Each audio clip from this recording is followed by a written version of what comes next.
예, 오늘 말씀은 마태복음 2장입니다. 동방박사들의 예방을 기록하고 있는 성경입니다. 오늘 성탄절인데 성탄절이면 항상 이 본문을 가지고 설교를 합니다. 마태복음에 마태복음뿐만 아니라 성경에 복음서도 마찬가지지만은 예수님께 나와서 경배한 사람들은 동방박사들밖에 없어요. 거기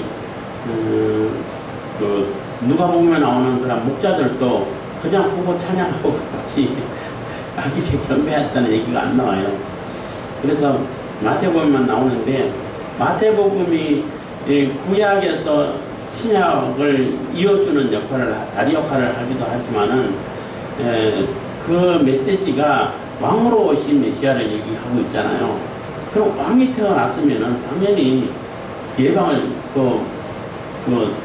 사절단을 받아야 되지. 축하 사절단을 받는 그러한 과정이 있죠. 왕이 태어나면은 왕이. 그래서 그 사절단 역할을 이제 동방박사들이 한 것인데, 이 동방박사들이라고 얘기하면은 여기서 말하는 박사들 그러면 마고이라 해가지고 여러 가지 일들을 해요. 요즘 말로 하면은 천문학자들이라고 얘기하면 거의 맞아요. 별을 보고 연구를 하고, 그리고 또 나라의 그 천문학을 들어보면 정말 세세하잖아요. 언제 어떻게 얘기하고 할 때에 그걸 가지고 이제 나라 일을 정해가고, 또 심지어는 이렇게 예측도 하고 점친다 그러죠.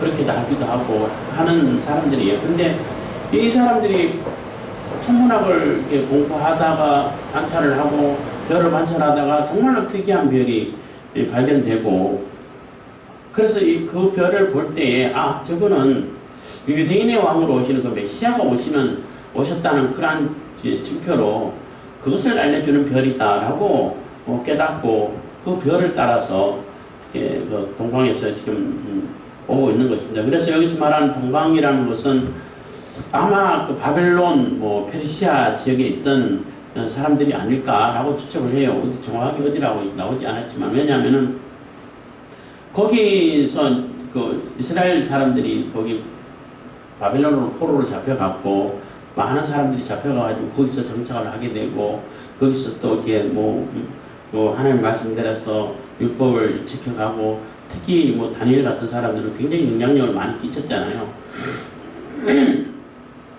그래서 그러한 사람들에게 교육받고 또 메시지를 듣고 또 하나님 말씀 율법에 대해서 또 이게 일가견이 있고 또 연구를 하고 하던 그러한 사람들이 아닐까라고 이제 추측을 하는 거죠. 그래서 그러한 사람들이 볼 때에 분명히 저 별은 일상적인 별이 아니라는 거죠. 그래서 그 별이 과연 뭘까? 어떤 사람들은 언제 있었던 헨리의 성이다, 뭐다 얘기하는데, 제가 생각할 때는 특별한 별이었을 거라고, 그때만 잠깐 생겨났던 별이라고 볼 수밖에 없다고 생각하는 거죠. 왜냐하면 하나님이 하시는 일인데, 그거는 충분히 할 수 있죠. 있는 별 가지고 사용하셔도 되겠지만은, 특별하게 그 빛을 발하는 그 별을 우리가 땅에서 볼 때 별은 그냥 반짝반짝한 불이잖아요. 등불이잖아요. 그래서 그 별의 움직임을 보고 또 그거를 별을 따라왔다고 하기 때문에 그 별이 저 높이 있으면은 움직임이 잘 안 보이잖아요. 그렇게 높은 곳에 있지도 않았을 것 같기도 하고, 어쨌든 간에 이 박사들은 그 별을 보고 저거는 메시아가 오시는, 유대인으로 왕으로 오시는 그 별이야, 그것을 알려주는 별이야 하고 그 별을 따라왔다는 것입니다.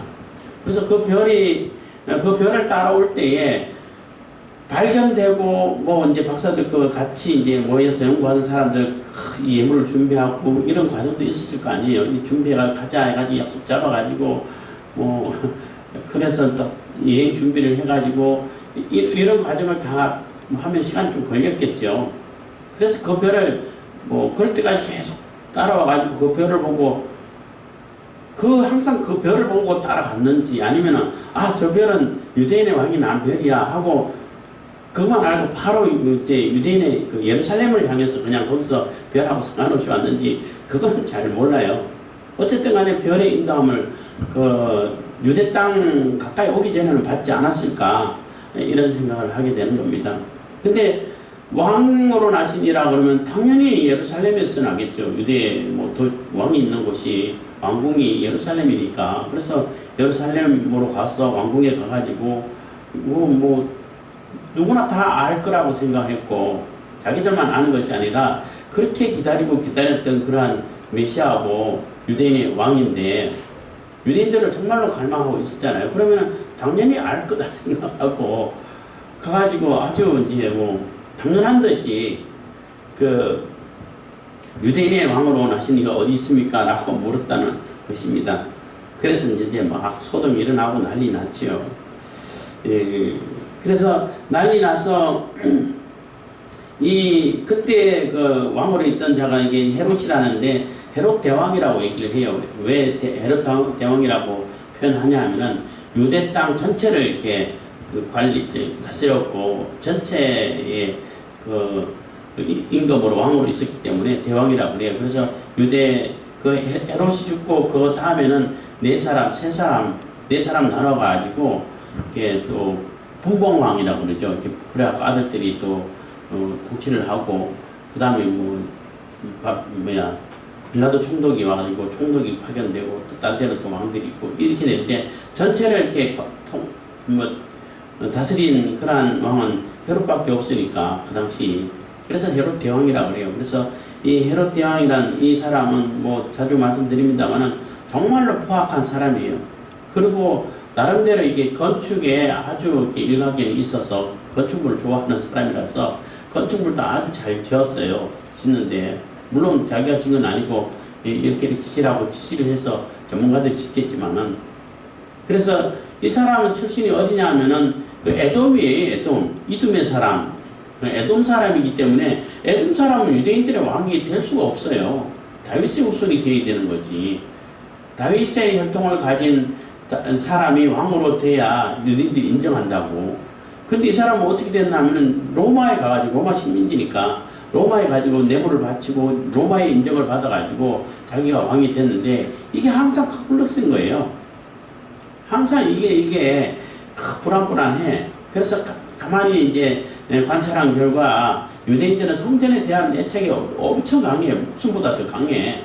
지금 이슬람 사람들이 이슬람 사원에 대해서 엄청나게 목숨 걸고 지키죠. 그래서 예루살렘에 있는 그 이슬람 사원을 유대인들이 지금 장악했다 하더라도 못 부수는 거예요. 부술 수가 없어요. 부수면은 3차 대전이 일어나. 그만큼 유대인들도 그 성전에 대한 애착이 강한데 그거를 보고 스룹바벨 성전이라고 그러잖아요. 포로 이제 기환해가지고 지은 성전이 정말 초라하게 지었어요. 뭐 고급 자재도 아니고 가까이 있는 그러한 자재를 가지고 그냥 좀 급하게 또 하여튼 지었어요. 그래서 어쨌든 그것을 지어가지고 그것도 해리주기하고 지키고 이렇게 하는데 그거 보니까 내가 그래도 유대에 인정받으려면 저 성전을 지어줘야겠구나 해가지고 그 스룹바벨 성전을 허물고 정말로 멋있게 화려하게 웅장하게 지었어요. 지어졌는데 그게 짓는 데가 총 기간이 70년 걸렸다 그랬나 40년 걸렸다 그랬나 하여튼 꽤 오랜 시간이 걸렸어요. 그리고 40년을 지어도 다 못 지었다 그랬나? 하여튼 뭐 갑자기 그게 좀 아리송하게 됐는데 긴가민가 하게 됐는데 그래서 7년 짓고 70년 짓고 7년 동안 있다가 다 무너져 버렸어요. 완공한 다음에. 그래서 예수님 당시 때는 아주 짓고 있는 상황이고 근데 뭐 지성소라든지 성소라든지 이런 기본적인 것은 다 지어져 있죠. 근데 그 외곽이라든지 또 꾸미는 거라든지 이런 거 뭐 그런 것은 다 못 지었고 계속 짓고 있는 상황이고 그래서 다 지어지고 70년간 지었다고 맞는 것 맞을 거예요. 그래고 한 7년 동안 완전 왕궁 상태에 있다가 완전히 디도 장군으로 인해가지고 완전히 그냥 돌 위에 돌 하나도 없이 다 무너뜨려 버리는 그런 상황을 맞이한 것이 바로 예루살렘 성전입니다. 그래서 그 성전을 지어 죽음으로 인해 가지고 유대인들의 관심을 좀 사게 됐는데, 이 사람이 권력욕에 대한 집착이 너무너무 강해서 조금이라도 자기가 생각해보고 뭐 그렇다고 해가지고 뭐 반역을 일으키려고 했다든지 뭐 일을 했다든지 이런 것도 아니에요. 그냥 자기가 생각해보고 생각을 해보고 반역을 일으키면 누가 일으킬 수 있을까? 반역을 일으켜가지고 임금이 되면은 누가 될까? 생각해보니까 자기가 가장 인정하고 자기가 여러 아내들이 있을 거 아니에요. 왕이니까. 가장 이뻐했고 가장 아끼던 그 부인이랑 그 부인이 낳은 아들 둘을 다 죽여버렸어요. 그냥 쟤네들이 날 밀어내고 왕 될 수도 있어 해가 죽인 거예요. 삼촌도 죽이고, 조금이라도 생각돼가지고 제가 위협이 될 것 같은데, 권력에 위협이 될 것 같은데 하면 다 죽이는 거예요. 이렇게 엄청난 그 권력욕이 있는 이 사람 앞에 가가지고 유대인의 왕으로 나신 하기가 어디 있습니까? 라고 물으니까 어떡하겠어요? 막 눈이 반짝반짝 하겠죠. 그냥 완전히 그 뒤통수 하나 맞은 것처럼. 얼마나 충격받았겠어요. 아니 유대인이 왕으로 내 말고 또, 그러니까 헤롯 왕은 입장에서는 자기는 계속 이게 그 약점이 있잖아요. 컴플렉스가 있잖아요. 자기가 유대 그 다윗의 후손이 아니라는 거, 이두메 출신이라는 거, 그것 때문에 불안한데 진짜 유대인의 왕으로 난 이 아기가 있다고 하니까 이제는 뭐 자기가 밀려날 수밖에 없는 상황이라는 거죠. 그래서 놀래서 뭐 엄청나게 충격을 받고, 그래서 대제사장 또 서기관 이런 사람들 빨리 불러가지고 그리스도가 다 그리스도인지 다 알아요. 어디서 나겠느냐 물었더니 그거 바로 찾아요. 베들레헴에서 납니다. 그렇게 연등이 있으니까. 그래서 박사들 불러가지고 자세히 물어보고 언제부터 별이 이렇게 발견됐냐, 그때가 언제냐 이렇게 물어보고, 가서 찾으면은 나도 경배할 테니까 꼭 알려주라. 경배하려고 하는 거 아니죠. 죽이려고 그러는 거죠. 그래서 보냈고, 박사들은 뭐 그런가 보다. 여기가 아니었네. 그리고 이제 다시 이제 왕궁을 벗어났을 때, 그때 다시 별이 이제 별이 그때 나타난 것이 아니라 별은 항상 있었던 것 같아요. 계속 인도해 왔는 것 같은데, 이 박사들이 그 예루살렘 가까이 와가지고 당연히 왕궁에서 왕이 태어나지 어디서 나겠냐 하고 그 인간적인 생각을 해서 들어갔다가 큰 소동을 일으키고 완전히 소동이 났다고 그랬어요. 얼마나 이게 그 헤롯 입장에서는 아찔했겠어요. 이제는 자기가 끝났다. 물론 그래서 그해 끝났어요. 그해 죽었는데, 그래서 그 목자들을 보니까 목자들은 뭐 별 생각 없이 어쨌든 유대인이 왕으로 나신 이를 만나야겠다. 그분에게 예물을 드리면서 얘를 경배를 해야겠다. 얘를 표해야겠다 하고 나왔는데 별을 보니까 얼마나 반갑겠어요. 그리고 그 별을 따라서 아기 있는 집에 가서 거기서 이제 세 가지 예물을 내놓고, 그래서 세 가지 예물이기 때문에 세 사람이 아닐까라고 하는데 몇 사람들은 나와 있잖아요. 그래서 정확한 건 모르지만 어쨌든 세 사람이 아닐까라고 추측을 해요. 그리고 또 이제 뭐 다른 데서는 뭐 제4 동방박사 이야기 해가지고 그건 만든 이야기 같은데, 한 사람도 같이 가려고 했는데 갑자기 배탈 나고 설사나서 앞으로 같이 동행 못하고 그래 늦게 출발해가지고 한검을 준비해가지고 가는데 또 무슨 일이 있었고 뭐 빠지고 해가지고 결국은 교배도 못하고, 나중에 이제 가다가 그 배너라는 영화를 보면은 그 예수님 나오는 장면이 있어요. 그 물을 떠가지고 넘어졌을 때 이 배너 주인공이 물을 이렇게 한번 이렇게 예수님께 주는 장면이 있거든요. 그런 거하고 연관해가지고 넘어졌을 때 뭐 이렇게 물을 떠다 주고 이런 얘기가 있어요. 그래서 결국 못 만난 줄 알았는데 결국은 그때 만난 것이다. 뭐 이런 제4 동방박사 이야기 이런 것도 있는데, 하여튼 그래서 이 동방박사들이 드린 예물이 황금과 유황과 모략이잖아요. 그것도 나름대로 의미가 있다. 상징하는 바가 있다라고 이렇게 설명을 해요. 황금은 왕권을 상징하는 것이고 한다라고 생각하고, 유향은 그게 제사할 때 신전에 드리는 그러한 제사 드릴 때 드리는 그러한 아주 귀한 향품이라고 해요. 그래서 그거는 예수님의 신성을 의미한다 이렇게 얘기를 하고, 또 모략은 방부제 역할을 하니까 죽은 사람들이 그 시체가 썩지 않게끔 하기 위해 가지고 바르는 것이 모략이라고 해요. 그것도 아주 귀하죠.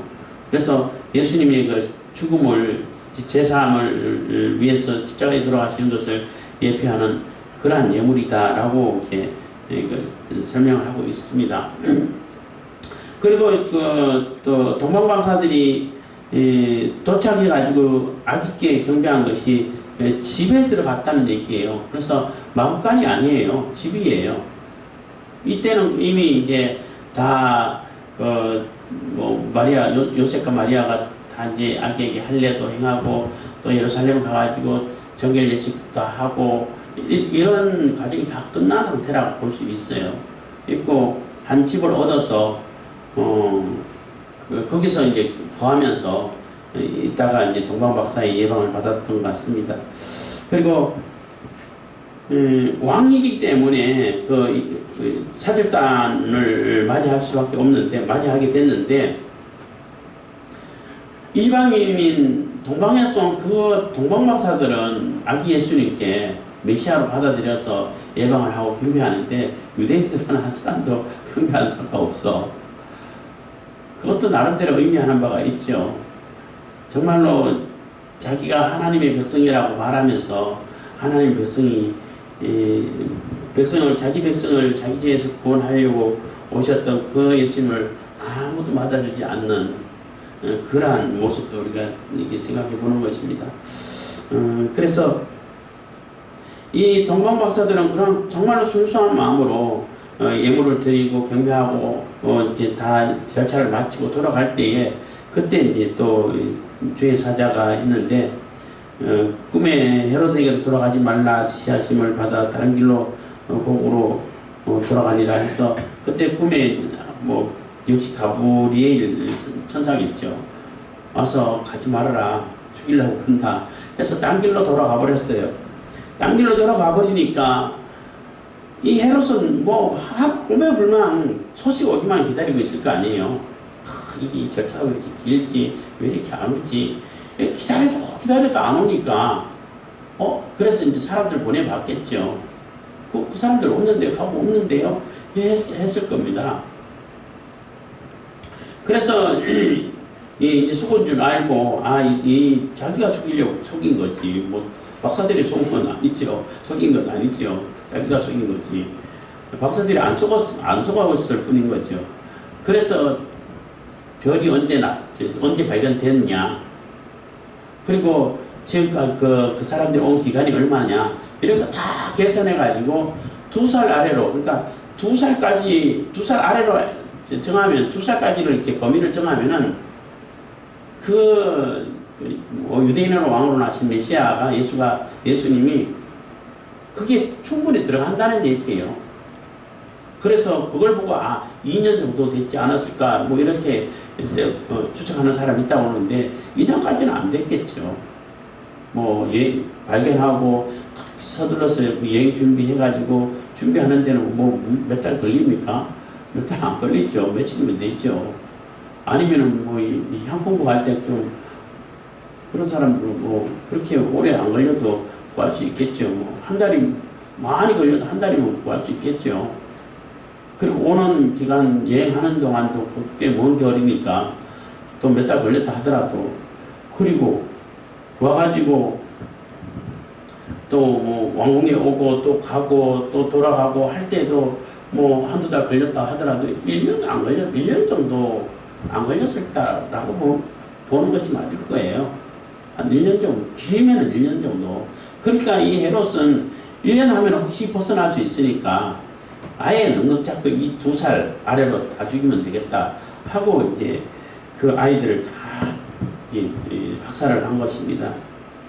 그래서 그렇게 하기 전에 급하게 또 동방박사들이 예방을 받고 바로 이제 또 이제 꿈에 현몽해서 이 헤롯이 죽이려고 한다. 빨리 도망가라. 애굽으로 가라 해서 애굽으로 피신을 하는 것입니다. 피신하고 또 헤롯이 그 죽인 그 베들레헴과 그 주변에 있는 마을들까지 아이들 다 죽여버리고 하는 그러한 비극이 발생되고, 그래서 주변에 있는 엄마들이 얼마나 슬프겠어요. 그 울음소리가 예레미야에서도 나오지만은 그 라헬이 자식이 없어서 통곡을 하고, 또 라헬의 무덤이 그 라마에 있었는데, 그래서 하나님께 호소하고 이런 과정이 있었잖아요.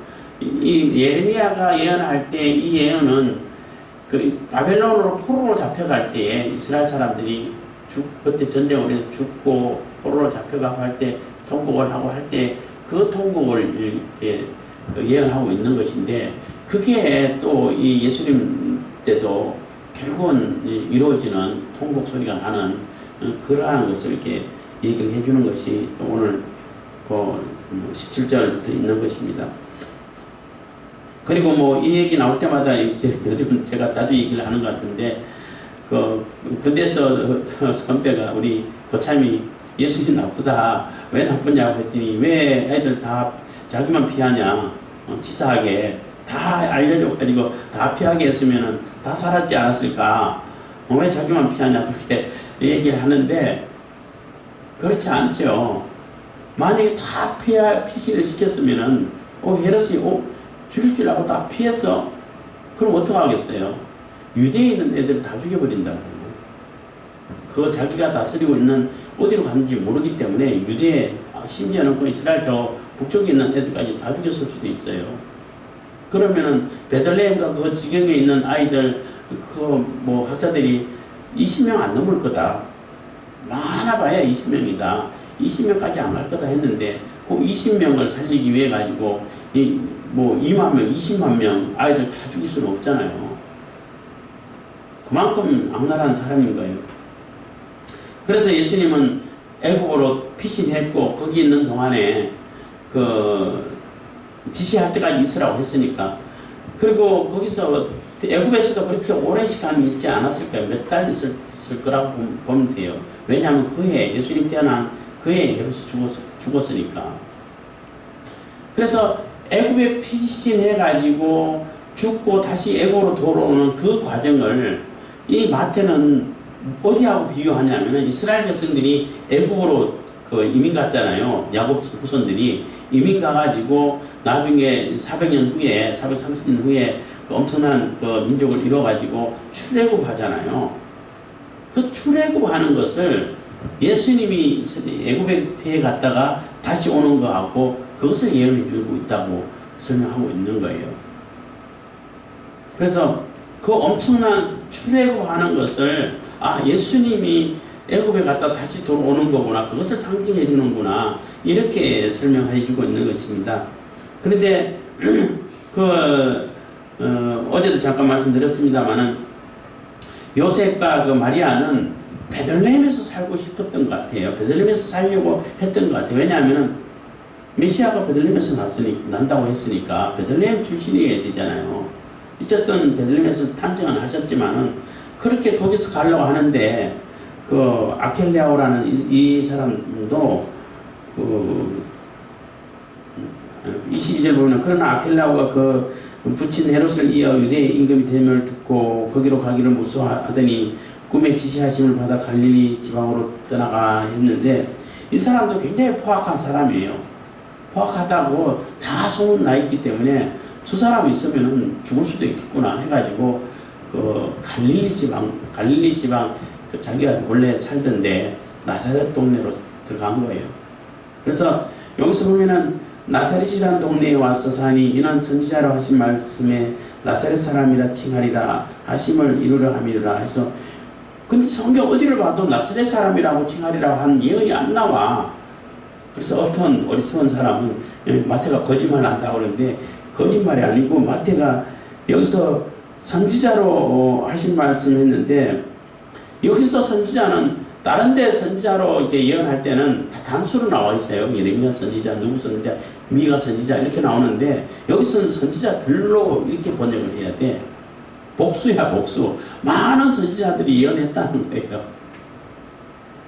근데 나사렛 사람이라고 칭한다라고 직접적인 표현은 안 나오죠. 근데 그 멸시받고 천대받고 무시당하고 이런 얘기는 많이 나오죠. 이사야 뭐 또 예레미야 뭐 다른 그 뭐 미가야 하여튼 그 선지자들을 예언할 때마다 이게 예수님이 메시아가 이게 멸시받고 천대받고 고난당하고 이런 얘기를 많이 해요. 그 얘기에 상징화가 된다는 거예요. 그래서 저 사람은 나사렛 사람 하면은 왜 저 촌동네 저기서 무슨 뭐 나사렛이 뭐 대단 완전히 무시하고 멸시당하는 이런 동네에 이렇게 대명사가 됐다는 겁니다. 그래서 나사렛 동네에 와서 살았는데 어제도 말씀드렸지만은 이 그 마리아와 요셉이 그 호적 때문에 그 호적령이 떨어져 가지고 호적 때문에 그 자기 고향 그 요셉의 고향이죠. 요셉의 고향 베들레헴으로 가는데 베들레헴으로 갈 때에 마리아가 이미 만삭이 되어 있기 때문에 여행하기가 얼마나 불편하겠어요. 그것도 한 140km 정도 되는데 그럼 며칠간 가야 된다는 얘기예요. 근데 그 몸을 이끌고 물론 낙이 타고 이렇게 가긴 하겠지만 요즘은 차 타고 가도 되는데 요즘도 되지만은 그거 나귀를 탄다 하더라도 얼마나 불편하겠어요. 근데 왜 데리고 갔을까? 왜 데리고 갔을까? 이렇게 의문하는 이렇게 뭐 학자들이 많이 있는데 그래서 나름대로 이렇게 두 가지로 이유를 이렇게 정리를 해놓은 것을 봤어요. 나름대로 의미가 있어요. 그 이유는 마리아가 정혼하고 완전히 결혼 잔치하기 전에 임신했기 때문에 마리아를 혼자 집에 두고 갈 수가 없어요. 어차피 거기 가야 되기 때문에 두고 가면은 무슨 일이 일어날지 어떻게 아냐는 거죠. 사람들이 막 몰려와가지고 동네 사람들이 몰려와서 너 어떻게 된 거야 하고 어떻게 처녀가 그렇게 애를 뵐 수 있어 해가지고 처형당할 수도 있어요. 요셉이 보호를 해줘야 되는데 물론 요셉도 처음에는 가만히 끊고자 했지만은 그게 아니다. 부족으로 인해서 난 사람이 아니다. 성령으로 인해서 그 잉태된 것이기 때문에 절대 데려오는 것을 목수하지 말아라 하고 마태복음 1장에 나오죠. 그럴 때가 아마 마리아가 처음에 수태고지를 듣고 그 엘리사벳 자기 친족 엘리사벳의 집으로 그것도 꽤 먼 지역인데 그 여행해가지고 거기서 3개월 있었어요. 3개월 지나고 세례 요한이 태어나기 한 달 전에 다시 이제 떠나가지고 나사렛 동네로 들어갔는데 그때 3개월 지나면 이제 조금 그 임신한 그런 그 모습이 조금 나타나잖아요. 그럴 때 요셉에게 아마 그 천사가 현몽하고 알려준 것이 아닐까 이런 생각해요. 그래서 그때부터 보호하고 같이 지키고 돌봐주고 이렇게 하다가 호정령이 떨어졌어. 근데 마리아를 두고 갈 수가 없잖아요. 자신은 아는데 딴 사람 알겠어요? 모르죠. 그리고 마리아에게 그럼 사람들이 몰려가지고 막 물으면은 그 누구 요셉 아들이냐 아니면 누구 아들이냐 이렇게 하면은 마리아가 어떻게 설명할 수 있겠어요? 요셉 아들도 아니고 아니다 그러면은 그 어떻게 성령으로 인해 가지고 임신했습니다 하면은 그건 믿겠냐는 거죠.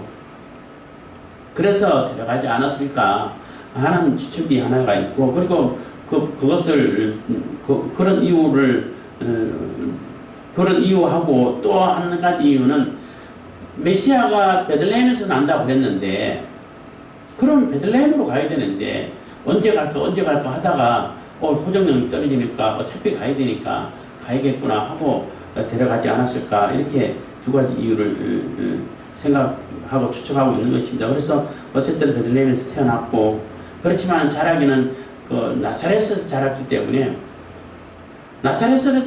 때문에 예수님께서 아주 건강하게 아무의 타치도 안 받고 간섭도 안 받고 잘 자라날 수 있었다는 겁니다. 아주 똘똘하고 또 지혜가 넘치고 해도 사람들이 별로 관심을 안 가졌다는 거죠.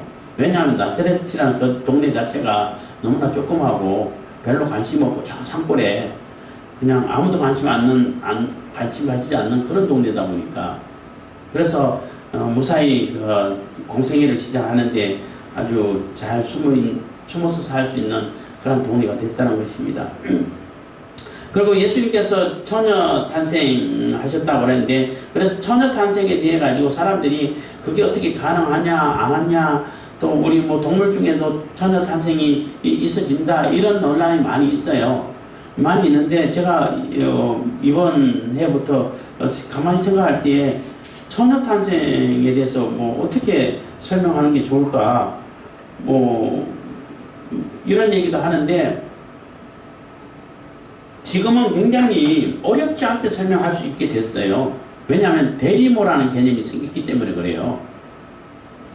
그 대리모라는 개념은 요즘 생긴 개념이지 옛날에는 그거 상상도 못 하잖아요. 대리모라는 뭐예요? 그 엄마의 유전자는 하나도 안 들어가요. 다른 사람의 그 아빠의 유전자, 엄마의 유전자 해가지고 그 수정해가지고 수정체를 그 대리모의 그 자궁에 그냥 착상만 시켜주는 거예요. 그럼 그 사람은 내 DNA는 하나도 안 들어갔어. 근데 내가 아이를 낳을 수 있는 거예요. 그런 개념이 생겼기 때문에 아 마리아가 그런 상태구나. 성령의 창조의 능력으로 그 수정체를 만들었고 그 수정체를 마리아의 자궁에게 그냥 착상시켜 준 거구나. 이렇게 생각하면은 아주 쉽죠. 뭐 불가능은 않죠.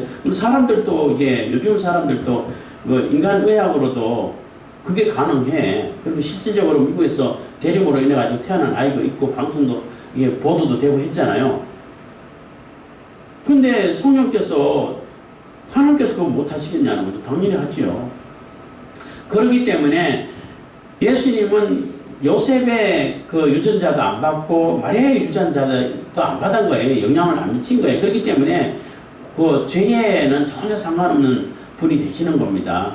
그 천주교에서는 마리아가 임신했기 때문에 마리아의 유전자의 영향을 받을 수밖에 없다라고 생각했기 때문에 마리아가 죄에 오염되어 있으면은 예수님도 오염될 거 아니냐. 그래서 마리아의 그 무엇을 주장하는 거예요. 물론 그런 주장은 그렇게 해서 주장했다고 볼 수밖에 없어요. 어쨌든 마리아 무엇을 뭐 동정녀 마리아 뭐 청천하고 또 뭐 나중에 제일까지도 얘기하는가 모르는데 그런 게 그 교리를 만든 거예요. 그렇지만은 대리모 개념을 갖다 붙이면은 무엇을 주장 안 해도 돼. 그리고 마리아도 사람이죠. 하나님 앞에 기술임 받은 사람인 것입니다. 그래서 우리가 예수님이 오신 이 날을 기념하면서 우리가 늘 이렇게 감사하고 또 해마다 사람들이 다 기뻐하고 축제를 벌이고 이렇게 해왔는데 지금 뭐 코로나 사태 해가지고 또 주변에 있는 뭐 그 나쁜 시선, 왜곡된 시선 이것을 워낙 광고를 많이 해놔가지고 너무나 조용하게 지내는데 그래도 우리는 진심으로 예수님을 맞이할 수 있어야 되는 것이고 또 예수님 오신 날을 12월 25일이 맞다 안 맞다 라고 이게 그런 논쟁도 많아요. 그래서 대부분 다 이 12월 25일은 뭐 아니고 다른 날일 거다. 그 목자들이 양치던 때가 뭐 3월부터 11월까지니까 그 사이에 오지 않았을까? 12월 25일은 아니다. 이렇게 하는데 그것도 안 맞아요. 왜냐하면은 그 예루살렘 베들레헴은 예루살렘 주변에 있는 8km 정도밖에 안 떨어진 그런 동네니까 그 주변에서는 성전에 드리는 그러한 양을 치는 그런 1년 내내 방목을 해요. 방목을 한다고 그래요. 그리고 겨울이라 하더라도 아주 춥지 않으면은 뭐 거기는 우리나라와 같은 이런 기후가 아니기 때문에 늘 이렇게 뭐 방목을 한다는 거죠. 그렇기 때문에 12월 25일이 아니라고 단정할 수가 없어요. 그리고 뭐 좀 천문학 얘기를 자꾸 하게 되는데 천문학 강의를 조금 쭉 듣다 보니까 예수님 진짜 12월 25일 날 나셨겠는데? 그리고 이런 생각을 하게 되고 또 그 성경에 있는 절기도 예수님하고 예수님 하시는 일 또 예수님께서 행하신 그 일하고 굉장히 밀접한 관계가 있어요. 뭐 초실절, 유월절, 그 77절, 그러니까 그 맥추절이죠. 뭐 장막절 다 예수님 하시는 일하고 이게 다 연관되어 있는 건데, 그러면 12월 25일도 예수님 실질적으로 나셨겠네. 이런 생각 충분히 할 수 있겠더라고요. 그리고 12월 25일은 뭐 로마 시대 때 와가지고 태양신 숭배하던 그것을 뭐 크리스마스로 바꿨다. 이런 얘기가 아주 지배적이에요. 뭐 그런 영향 받았을 수도 있겠죠. 있지만은 그 유대인들은 12월 25일을 그 로마에 그거 인정받기 전에 예수님 오시기 전부터 빗절로 지키고 있었어요. 12월 25일을 유대인들도. 그러면은 굳이 거기 영향 안 받아도 예수님 오신 날 받을 수 있죠. 그래서 그 크리스마스가 12월 25일이 맞다 안 맞다 그런 논쟁하는 자체가 별로 큰 의미가 없어요. 별로 중요하지 않아요. 그렇지만 예수님 오신 날을 거의 뭐 맞겠는데, 예수님 그날 오시는 거 맞겠는데, 이런 생각을 다른 뭐 이렇게 강의를 듣는다든지 할 때마다 생각하게 되더라고요. 그래서 뭐 러시아 정교회인가 거기는 한 2월 달인가 3월 달인가 그때 예수님 오신 날일 거다 하고 그때 성탄절을 지키는 그 분파도 있다고 그래요. 그렇지만 12월 25일이 뭐 성탄절로 이렇게 정해지고 지키고 있으니까 그날을 우리 예수님 생일로 알고 이게 기쁘게 맞이하고 지키시면 되는 것입니다. 그래서 우리가 해마다의 성탄절을 지키면서 정말로 예수님이 주인공이 되어가지고 예수님이 우리에게 오심을 감사하고 기뻐하는 것이 되어야 되는데, 그동안 성탄절을 보면은 너무나 예수님은 빼버리고 예수님은 하나도 안 보이고 뭐 산타크로스고 또 뭐 선물이고 막 거기서 흥청망청하고 뭐 반짝거리고 뭐 장식이고 뭐 이런 데만 관심이 있었지 예수님에게 대해서 관심이 없었다, 이런 얘기를, 그런 비판을 많이 들려와요. 그렇기 때문에 코로나 사태를 통해 가지고 한 가지 또 나름대로 긍정적이라 그러면은 정말로 그러한 그 장식, 그 외향적인 것 그런 것을 다 걷어버리고 정말로 예수님만 맞이할 수 있는, 정말로 예수님께 예수님을 구주로 모시고자 하는 그러한 사람들이 예수님께 예배할 수 있는 그러한 분위기를 다시 회복할 수 있는 계기가 되지 않을까, 이런 생각을 하게 돼요. 그래서 우리가 예수님을 다 기쁨으로 맞이할 수 있기를 바라겠습니다. 기도하겠습니다. 사랑해 주신 감사합니다. 오늘 또